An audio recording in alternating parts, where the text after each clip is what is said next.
আমার আর আছে একটা গরু, তুমি কি বিরছি দিবার পারো? হে কি গো মিলাই নাই তো বাবার করে রাগ উঠতো। এটা বেশি মিলে নাই, আরেকবার মিলিয়ে কইতেছি।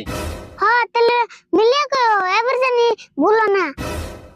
বাবা, আমি গরু বিরসাইতেছি কালকে গুনে কত দিয়ে আমার গরু কেরা নিছে। হেই কি কয় এখানে একটা সন্দেহ তো মিলতেছে না। ওই বাবা বলে সন্ধ্যা ছাড়া কথা বুঝো না। না এটা রাগের মতোই কিছু। রাগের মাথায় কইছে না, তোকে বন্ডামি কি আমি বুঝি। তোরাই আমার গরু চুরি করছ, করে আমার নাঠিটা করে। বাবা সন্ধ্যা এন জান বাসিবার কান্দ। তাড়াতাড়ি কর বন্ধ। এখানে পালাস কে?